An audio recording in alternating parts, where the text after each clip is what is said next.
Nation of Fitin10, welcome to day 25.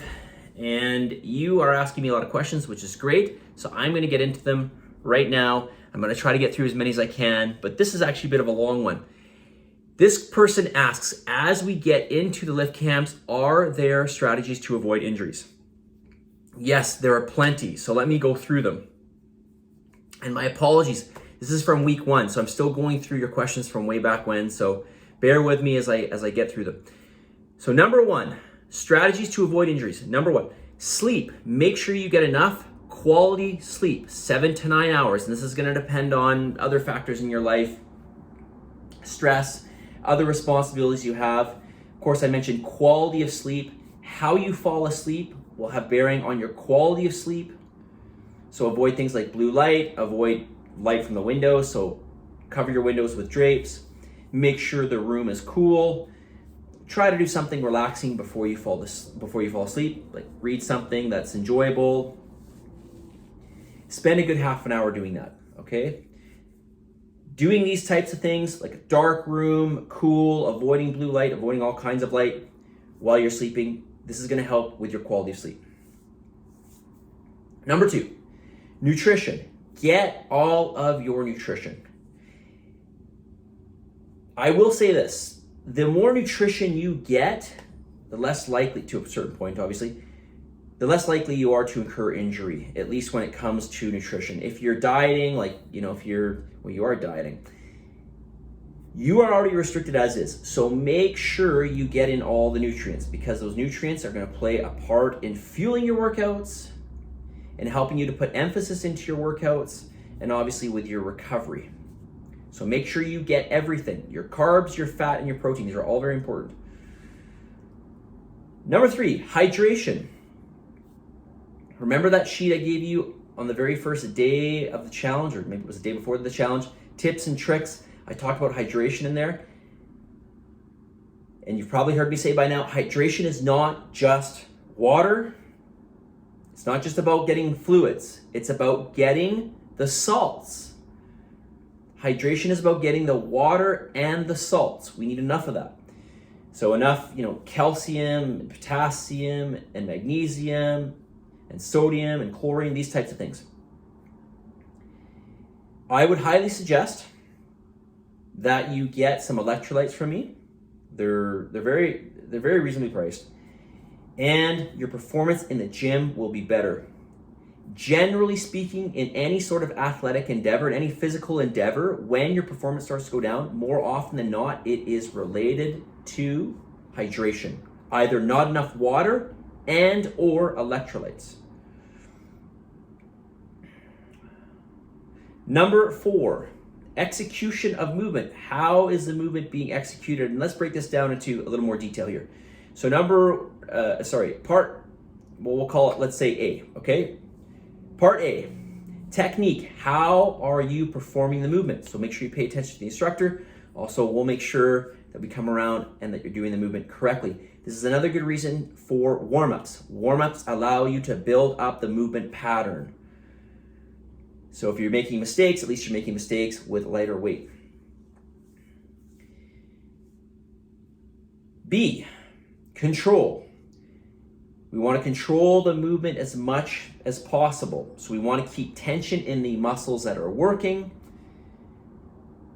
And not just in the muscles that are working, but in the muscles that are providing any supportive help. For example, you're doing a bent over row, your hamstrings, your lower back, your forearms, these are all tensed during the movement to help facilitate with the movement. And along with this control, we want to look at speed and tempo. So generally speaking, when we're coming down with the weight, it's not always when you're coming down, but for most movements, when you're coming down with the weight, we want to be nice and controlled and slow, okay? Taking anywhere from 2 to 4 seconds to lower the weight. And we can explode up on the concentric phase, okay, on the way up. There are some exceptions. Sometimes it is on the way up. It just depends on what we're doing. But generally speaking, for most movements, it's going to be on the way down when the muscles are being stretched. We want to be very, very controlled with this, and very controlled, but also being careful with the speed when we come down. not coming down too fast. Part D, focus on what you're doing. And this goes back up to sleep, at least partially sleep has something to do with this. We want to make sure that we are fresh and revitalized, and sleep is going to help with this. But also, it's just about focusing. And this is the hardest thing with lifting really heavy weights. It's about the focus, because you need that level of focus, not just to hone in on how to do the movement, is everything positioned correctly, etc., etc. Are you remembering all 10 cues I gave you? But also just that force production, right? You have to really focus to push, especially very, or at least heavier, not necessarily very heavy weights. Well, I would say necessarily heavier weights, but even somewhat heavy weights, right? We need to be able to be very focused when we are outputting that force. And this is all going to be supportive at mitigating injuries. The last thing we want to do is get injured. All right, that question took way longer than I expected, but it's an important one. And there's other things I could add to this, to be honest with you.